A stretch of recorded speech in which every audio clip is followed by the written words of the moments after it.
Hello नमस्कार। मैं हूँ Ratna and welcome to my channel learn with Ratna. तो मैं आज आपके साथ मैंने कैसे यूजीसी नेट जेआरएफ का पेपर फर्स्ट अटेम्प्ट में क्वालिफाई किया उसकी स्ट्रैटेजी आपके साथ शेयर करने वाली हूँ। तो 2024 का जो दिसंबर में यूजीसी नेट का पेपर हुआ था, मैंने उसको क्वालिफाई किया है फर्स्ट अटेम्प्ट में ही। एमएड में मैं अभी करंटली एनरोल्ड हूँ। फर्स्ट सेमेस्टर मेरा हो चुका है, अब मैं सेकेंड सेमेस्टर में हूँ। और आप सभी को मैं ये बताना चाहूँगी कि अगर मैंने इसे फर्स्ट अटेम्प्ट में क्लियर किया है तो आप भी बहुत आराम से कर सकते हैं।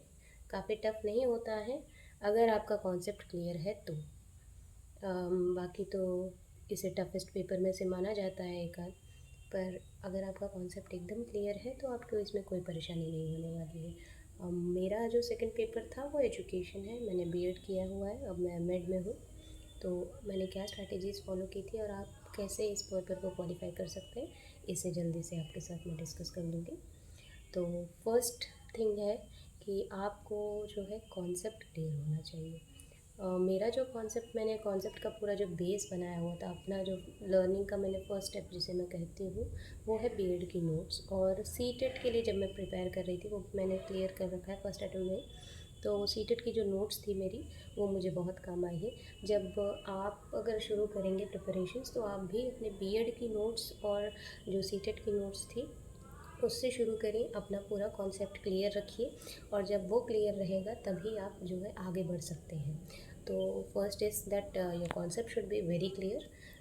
इसके बाद आप जो है ये दो बुक्स जो मैंने रेफ़र की थी वो आपके सामने मैं दिखाना चाहूँगी। पेपर वन के लिए जो है केवीएस मदान की ये जो यूजीसी नेट की बुक है, टीचिंग एंड रिसर्च एप्टीट्यूड, जो आप देख सकते हैं 8th एडिशन थी ये 2024 की। ये मैंने रेफ़र की थी पेपर वन के लिए। इसलिए अंदर से कैसी है, इसके अंदर क्या क्या चीज़ें हैं, ये मैं अभी आपके साथ एक नेक्स्ट वीडियो में शेयर कर दूँगी, बुक रिव्यू दिखाकर इसके अंदर क्या क्या चीज़ें हैं वो सब। और जो पेपर टू के लिए मैंने जो रेफ़र की थी वो थी रीना दावर की यूजीसी नेट एजुकेशन की ये बुक। ये दोनों बुक आपको अमेज़ॉन पे बहुत इजीली अवेलेबल हो जाएंगी। ये जो दोनों बुक थी इसी को अभी मैं अलग से बुक रिव्यू डाल दूँगी, परेशान होने की ज़रूरत नहीं है। अंदर एक बहुत अच्छा कंटेंट है और यही दोनों बुक की वजह से मैंने जो है ये यूजीसी नेट का पेपर क्लियर किया है, क्वालिफाई किया है। इन दोनों बुकों को रेफरेंस की तरह यूज़ करने के बाद मैंने जो है साइड बाय साइड, जैसे ही आप पढ़ते रहेंगे, पढ़ते पढ़ते ही आपको सेल्फ नोट्स बनाना बहुत ज़रूरी है। सेल्फ नोट्स आप बनाएंगे तो आपको रिवीजन के टाइम पे वो बहुत ज़्यादा काम आने वाला है। मेरे पास मैंने जो सेल्फ नोट्स बनाई थी वो ये 3 बुकों में है। इन 3 बुक के अंदर मेरी सारी सेल्फ नोट्स जो मैंने बनाई थी, जितना मुझे समझ में आता इन बुकों से, और बीएड की जो मेरी नोट्स थी वो सब कुछ इसके अंदर है। अगर आप चाहें, अगर आपको चाहिए होगा तो आप कमेंट में प्लीज़ मेंशन कर दीजिएगा, मैं आपके साथ अपनी नोट्स भी शेयर करने के लिए रेडी हूँ। पर मुझे यहाँ तक ये लगता है कि अपनी खुद की जो हैंडराइटिंग में आप जब खुद लिखते हैं, खुद चीज़ों को नोट डाउन करते हैं, तो वो आपको ज़्यादा टाइम तक आप रिटेन कर पाते हैं, रिकॉल कर पाते हैं, आपको ज़्यादा वो चीज़ें याद रहती हैं। तो ये दोनों बुक और सेल्फ नोट्स के बाद जब आपका सारा सब कुछ रेडी हो जाएगा, ये दोनों बुक, हाँ, दोनों बुकों को कवर करने के लिए मुझे शायद लगा था 1.5 से 2 महीने, ज़्यादा नहीं लगेंगे। और ये जब दोनों बुकें आप जब खोलेंगे, इसमें ऐसे ऐसे टॉपिक होंगे जो आपने शायद पहली बार देखे होंगे और आपको देखने के बाद ऐसा लगा कि मैं कैसे शुरू करूँ, जब मुझे इसके बारे में कुछ पता ही नहीं है तो मैं शुरू कहाँ से करूँ। तो इसलिए मैंने जो एक वे फॉलो किया था, मेथड फॉलो किया था, वो इंडक्टिव मेथड था, जो हमने भी टीचिंग के टाइम पे बहुत यूज़ करी थी कि नोन टू अननोन जाएंगे। हमें जो चीज़ें पता है हम पहले उसे पढ़ना शुरू करेंगे, जिससे हमारा इंटरेस्ट बढ़ता जाएगा।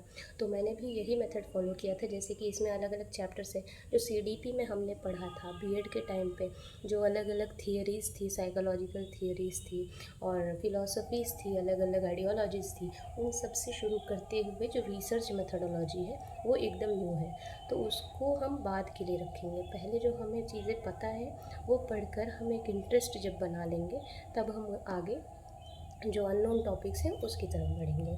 तो ये एक सबसे अच्छा फंडा है कि आप यूज़ कर सकते हैं। नोन टू अननोन की तरफ आप जाएंगे जब, तो आप पढ़ भी पाएंगे और आप चीज़ों को अंदर मेमोराइज़ भी करते चले जाएंगे।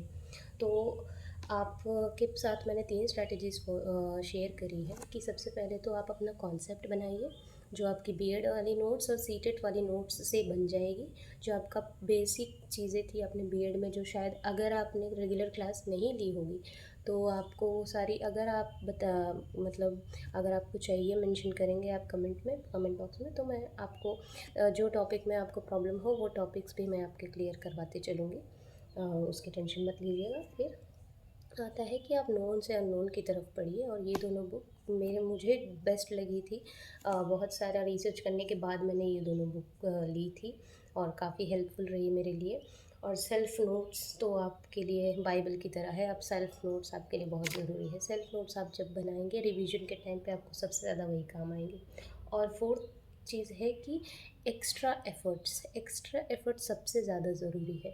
मतलब एक्स्ट्रा एफ़र्ट्स का मतलब ये है कि जितनी चीज़ें इस बुक में दी हुई है या जो आपके पास पहले से चीज़ें हैं, उसमें अगर आपको कहीं गैप दिखता है कि अच्छा ये चीज़ दी हुई है, ये चीज़ दी हुई है, पर बीच की चीज़ कुछ मिसिंग है, तो आपको वो एक्स्ट्रा एफ़र्ट खुद लगाना पड़ेगा और आपको खुद वो चीज़ें ढूँढनी पड़ेंगी और खुद रिसर्च करके यूट्यूब से, गूगल से, कहीं ना कहीं से फिर उसको अपने सेल्फ नोट्स में नोट डाउन करते चलिए, जिससे आपको बहुत फ़ायदा होगा। फिर जब ये सब कुछ आप कर लेंगे ना, जैसे एक एक चैप्टर या एक एक यूनिट जैसे ही आप ख़त्म करेंगे, तो सबसे ज़्यादा ज़रूरी हो जाएगा अपने आप को एग्ज़ामिन करना कि हमने जितनी भी चीज़ें पढ़ी वो क्या हमें काम आ रही हैं, क्या हम उसे रिटेन कर पा रहे हैं। जब पेपर क्वेश्चन, जब हम उसमें क्या, मतलब क्वेश्चन में जब हम वो आती हैं वो सारी चीज़ें, क्या हम उसे आंसर दे पाते हैं, उसका आंसर दे पाते हैं या नहीं। तो उसके लिए सबसे ज़्यादा ज़रूरी होगा मॉक टेस्ट। तो मॉक टेस्ट आप कहाँ से देंगे? जब मैं प्रिपरेशन कर रही थी उस टाइम पे तो टेक्स्ट बुक के मॉक फ्री हुआ करते थे, तो मैंने ये सोचा था कि मैं बुक मतलब कंप्लीट कर लूँगी, फिर उसके बाद मॉक दूँगी। तो पर मैंने 2 ही मॉक दिए थे उस टाइम पे, फुल लेंथ मॉक दिए थे टेक्स्ट बुक पर। काफ़ी अच्छे थे वो दोनों मॉक। एकदम पेपर बेस्ड होते हैं टेक्स्ट बुक के मॉक्स, मैं हमेशा उसी पे देती हूँ सारे पेपर्स के। बट जैसे ही पेपर क्लोज़ आ गया था तो उन्होंने एक पास प्रो में तो नहीं हुआ, बल्कि पास एलिट कर दिया था उन्होंने, और जिसकी प्राइस कुछ ज़्यादा ही हाई थी, जो जिसे मैं अफोर्ड नहीं कर सकती थी। तो मैंने तो फिर उसके बाद मॉक नहीं दिया था। लेकिन जो इस बुक में, दोनों बुकों में मेंशन किया हुआ है मॉक वगैरह, मॉक टेस्ट दिए हुए हैं, प्रीवियस ईयर क्वेश्चंस दिए हुए हैं, तो उससे बहुत ज़्यादा हेल्प मिली।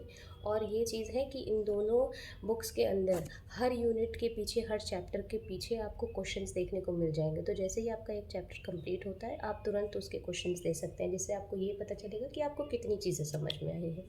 तो मॉक टेस्ट बहुत ज़्यादा ज़रूरी है, जिससे आपको पता चलेगा कि आपको कितनी चीज़ें आई हैं, कितनी चीज़ें नहीं आई हैं। तो यही था मेरा बेसिक पूरा प्लान। और रिवीजन सबसे ज़्यादा ज़रूरी है। जैसे ही पेपर पास आए आपको रिवीजन सब कुछ छोड़ छाड़ के जितना आपने पढ़ा है पहले उसे रिवाइज़ करिए। एक्स्ट्रा चीज़ों के ऊपर मत जाइएगा। जब पेपर नज़दीक हो तो जितनी जल्दी से जल्दी आप अपना सिलेबस कंप्लीट कर सकें उतना ही अच्छा होगा, और बाद में सारा टाइम मॉक और रिवीजन के लिए दीजिए। तो यही करके मैंने अपना जो नेट का पेपर था, जेआरएफ, मैंने क्वालिफ़ाई कर लिया। और मैं कर सकती हूँ तो ज़रूर आप भी कर सकते हैं, इसमें कोई डाउट नहीं है। मैं फर्स्ट सेमेस्टर में ही हूँ, तो जो लोग ये कहते हैं कि पहले पढ़ लेंगे पूरा, मतलब एक ईयर हो जाने दो नेक्स्ट ईयर में देंगे, तो ऐसा कुछ भी नहीं है। अगर आपका कॉन्सेप्ट क्लियर है, बेस क्लियर है, तो सब जगह से आप कैसे भी निकाल सकते हैं पेपर, कोई दिक्कत नहीं होगी। ये दोनों बुक मुझे लगता है कि मेरे लिए बहुत हेल्पफुल रहे। ये इंग्लिश में है, आपको हिंदी में भी ये है, बुक्स अवेलेबल है, अमेज़ॉन पे बहुत आसानी से मिल जाती हैं। और इनकी प्राइस की अगर बात करूँ तो पेपर 1 जो है वो 360 में है, और पेपर 2 की जो बुक है वो 418 में है, 418 रुपये में। वो आपको अमेज़ॉन पे मिल जाएगी। और तो अगर आप टारगेट कर रहे हैं जून 25 ना, 2025 की, अगर आप यूजीसी नेट का पेपर टारगेट कर रहे हैं तो गो फॉर इट, बहुत अच्छा होगा। और अपना बेस्ट दीजिए और सब कुछ पॉजिटिव होगा। और जो भी आपके डाउट होंगे प्लीज़ कमेंट बॉक्स में मेंशन कर दीजिएगा, मैं रिप्लाई करने की पूरी कोशिश करूँगी और आपके सारे डाउट्स क्लियर करने की पूरी कोशिश करेंगे। धन्यवाद। नमस्ते।